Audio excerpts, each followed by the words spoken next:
Your county government, life safety issues are our #1 priority. Hi, I'm Ben Johnson, your at-large representative. As a former sheriff, I know firsthand the importance of our public safety radio system. In fact, in an emergency, effective communications can be a matter of life and death. And that's why Volusia County is investing more than $26 million into upgrading the radio system that law enforcement, fire, and emergency medical services rely on to communicate with each other in the field, receive real-time updates, and stay connected while responding to emergencies. It's called P25 technology, and it has become the industry standard because it's enhanced reliability and the ability for radios on different systems to communicate with each other. The new radio system is an extremely worthwhile investment in the safety of our residents and first responders. And that's not all. In another move to improve radio coverage, the County Council approved an agreement with Flagler County last year to co-locate a communications relay at a tower near Bunnell. The agreement improves the availability and reliability of radio coverage in the northern extremes of Volusia County. Once again, technology is making our community even safer. Beach Services implemented several enhancements last year to better serve and protect the public. They included the development of a drone program to assist with countywide pre- and post-disaster assessment in conjunction with emergency management, and the installation of water sensors throughout the county to measure stormwater rise and fall. And in recognition of their commitment to the highest standards of service and professionalism, Beach Safety Ocean Rescue once again achieved accreditation from the Commission for Florida Law Enforcement Accreditation. This was our 5th consecutive accreditation, qualifying the agency for the highest level of achievement, the coveted Excelsior status. In the works for several years, plans for a more modern and spacious medical examiner's facility moved forward in 2021. The council selected an architectural firm to design the building and chose the location for the new facility, a 2.7-acre site off Tiger Bay Road. At approximately 18,000 square feet when completed, the new facility will more than double the size of the 25-year-old building on Indian Lake Road that now houses the county's morgue facilities. Already, the land survey, schematics, and design development are finished. The design was laid out to optimize the building's function and flow, with features such as an autopsy suite, a lab and morgue, as well as facilities for evidence, records, and storage of biohazardous materials. In short, it will be a contemporary morgue facility that will meet our needs for years to come. Also last year, our emergency management team under new director, Helena Weatherington, worked hard throughout the year to keep us safe. One key initiative called Know Your Zone included public messaging and more than 20 community meetings to help promote public awareness about evacuation zones and storm preparedness. While Volusia County came away from last year's storm season unscathed, emergency management is making sure that we remain ready as a community for the next storm that comes our way. Public safety really is our #1 priority.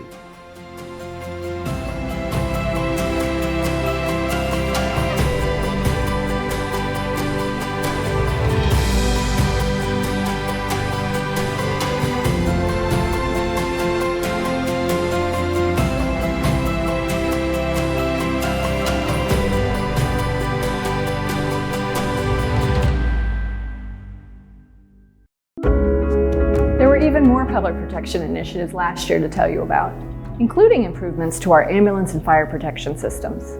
Hi, I'm Heather Post, your District 4 representative. The county provides a wide range of services, but none more important than public safety. We continually evaluate our public safety delivery system and how best to evolve it to meet the needs of the future. The Emergency Medical Services Division, this is our ambulance service, underwent several enhancements in 2021. For starters, the new budget that the council approved includes funds for additional EMTs, paramedics, and ambulance supply technicians. The council also approved a $4,500 signing bonus to boost efforts to recruit full-time paramedics. Thanks to the bonus, several new paramedics have already signed on with a 3-year commitment. And to keep those who are already here, a $5,000 retention bonus for current full-time paramedics and $2,000 retention bonus for current full-time EMTs has also been implemented. This is great news for our EMS employees who are absolutely vital to the life safety of our residents. Meanwhile, Fire Rescue has acquired funding for additional firefighting personnel. 9 have been funded through the Council's budget adoption, and another 6 funded through a $1.3 million federal grant.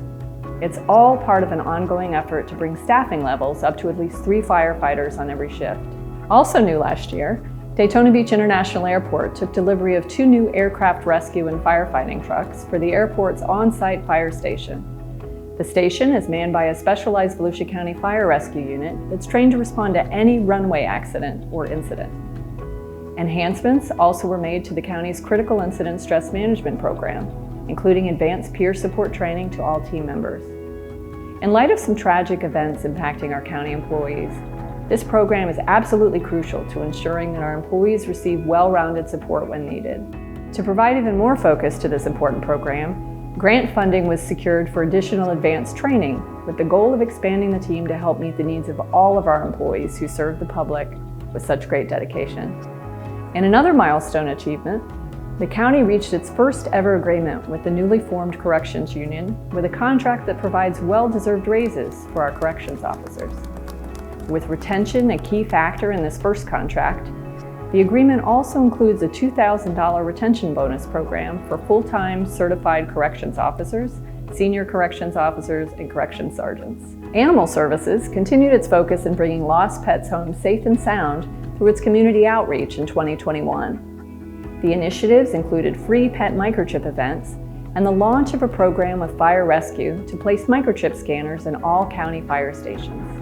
Devoted to the health, safety, and protection of pets and their owners, our Animal Services staff logged 2,226 on-scene responses and initiated 788 animal welfare investigations in the last fiscal year. That's a lot. Whether for residents, visitors, or our furry four-legged friends, Volusia County truly is a safer place because of these efforts.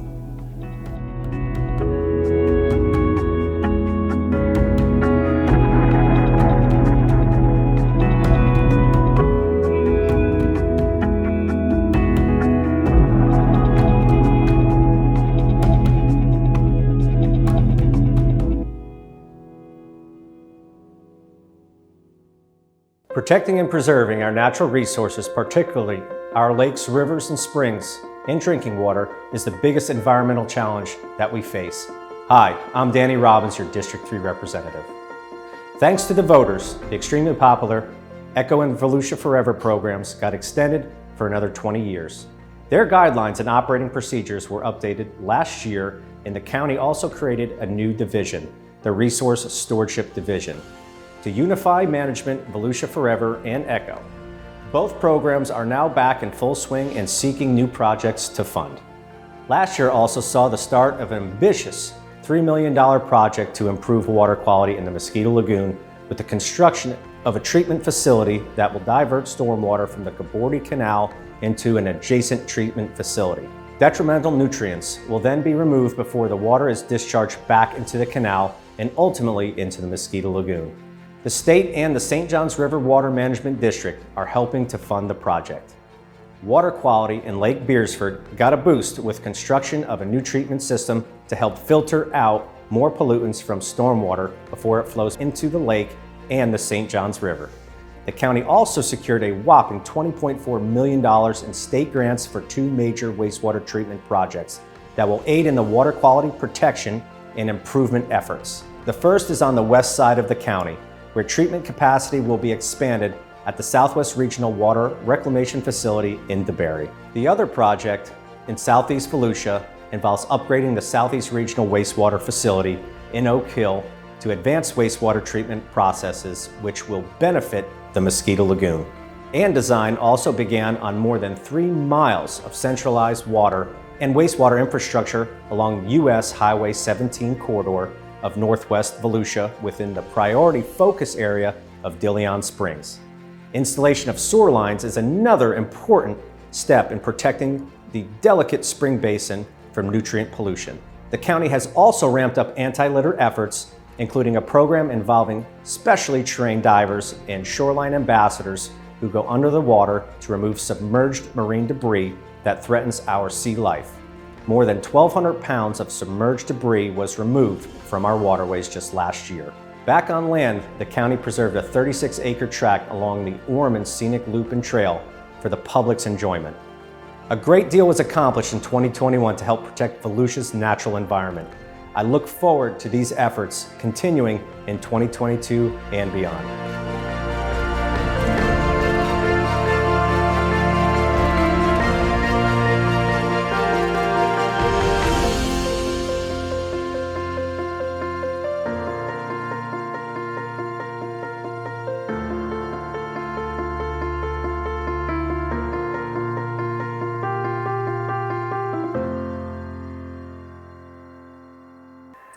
Volusia County's quality of life, things like parks, trails, and historic preservation, they're among the many wonderful assets that attract people to this area.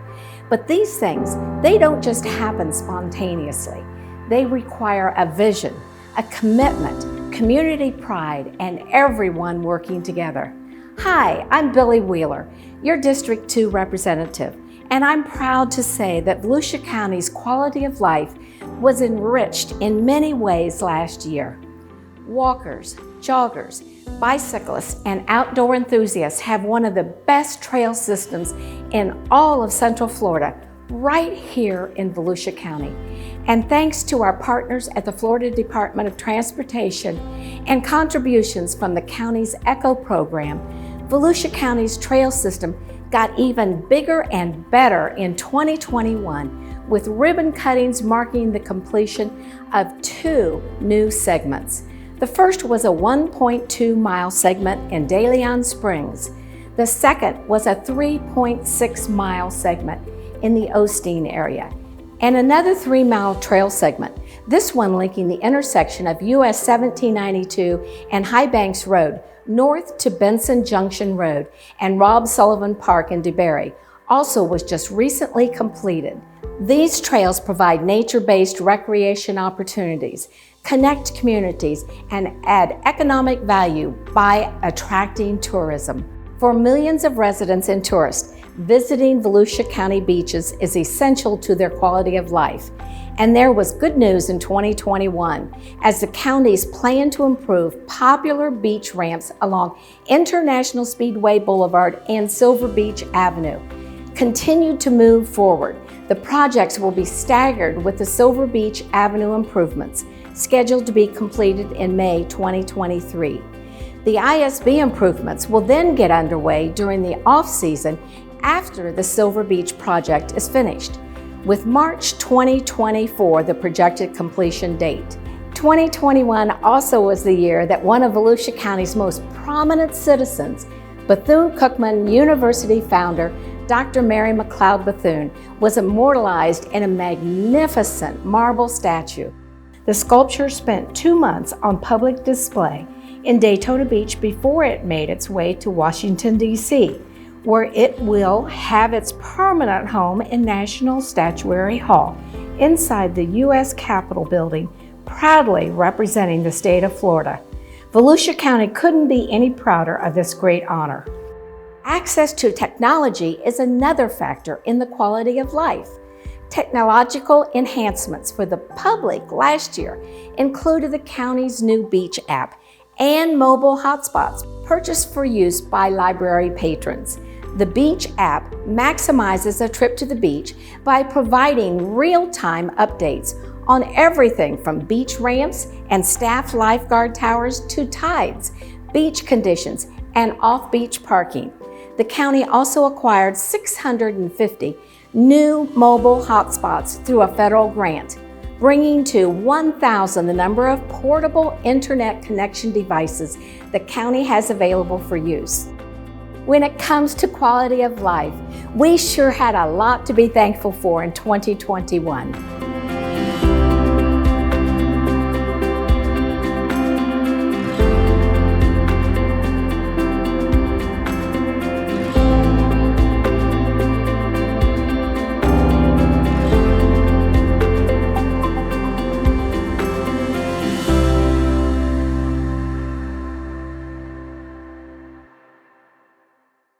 Have you flown out of the county's Daytona Beach International Airport lately?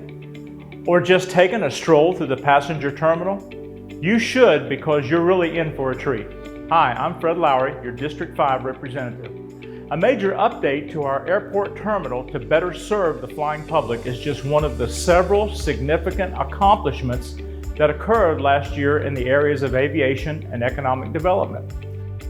Started in 2019, a $14 million renovation of the airport terminal was completed in 2021, marking the first major update to the terminal since it was built. The renovation features a coastal ecology theme, as well as amenities like all new comfortable seating with built-in power outlets. Technology upgrades include new flight and gate information display monitors and LED video walls. The airport's 2 meeting rooms and the business center also were renovated, and a new mother's room was added. Visually attractive and a functional enhancement of the passenger experience, the upgrades were just one of the reasons that Daytona Beach International Airport in 2021 was named Florida's Commercial Service Airport of the Year by the Florida Department of Transportation. On the economic development front, efforts to attract more industry and jobs to the airport received a major boost in 2021 when Volusia County landed a $4 million federal economic development grant.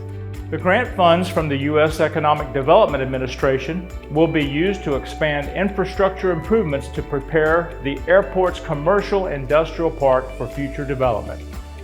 Targeting the research and manufacturing sector, the infrastructure improvements are expected to result in $150 million in private investment and the creation of 360 jobs.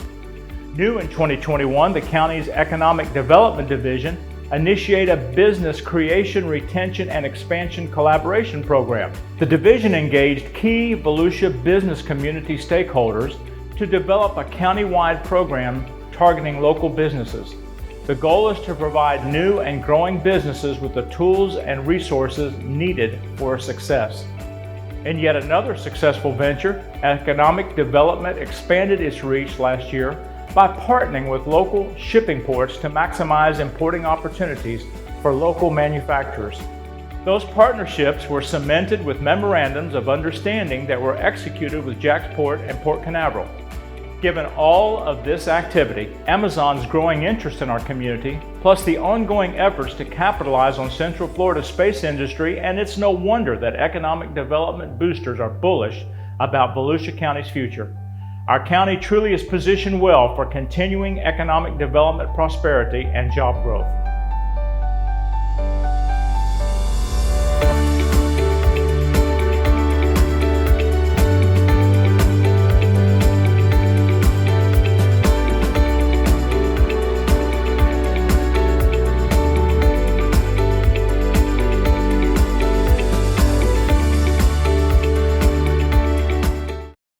Caring communities are compassionate, help meet the needs of our residents, strengthen connections, and bring us all a little closer. Hi, I'm Barb Gertman, your District 1 representative. County government showed its caring, compassionate side in several key initiatives last year. To protect our residents, we continue to support COVID-19 vaccination and testing sites, distributed millions of dollars in rental assistance, and maintained public messaging campaigns to reinforce important safety and protective guidance. Volusia County also launched an ambitious affordable housing initiative in 2021, bringing agencies and organizations together to tackle the housing problem. The plan kicked off in July with a series of 8 informational webinars that address a range of topics, including a look at how other communities are dealing with this problem. The initiative culminated in an affordable housing summit in December at the Ocean Center that brought together a wide range of participants brainstorming potential solutions. And last year, the County Council agreed to provide $900,000 in funding support to an apartment complex along Clyde Morris Boulevard in Daytona Beach. And that will feature approximately 400 affordable units. Look for a lot more to come related to affordable housing issues in 2022. As a follow-up to the summit, affinity groups have been formed and are already hard at work creating a comprehensive county-wide plan for increasing the availability of affordable housing. Their recommendations will then be presented to the County Council for implementation. Another initiative, Strive to Thrive, continued to gain its momentum in 2021. The program was first launched in 2020 as a unified effort to bring added focus and attention to the needs of the DeLand Spring Hill area. While there have been additional community cleanup efforts, the focus of the program has expanded. Last year, the county put out a survey to get feedback from local residents about other programs and services needed in the community. Nearly 200 people participated, and the information they provided will help us plan future events to better serve Spring Hill. Also, minimum lot sizes for planned unit development or PUD zones in areas of special needs like Spring Hill were eliminated, providing economic redevelopment opportunities for properties that were unable to meet previous requirements. I'm proud to report that Strive to Thrive and the ongoing affordable housing efforts continue to provide a beacon of hope and help for our residents.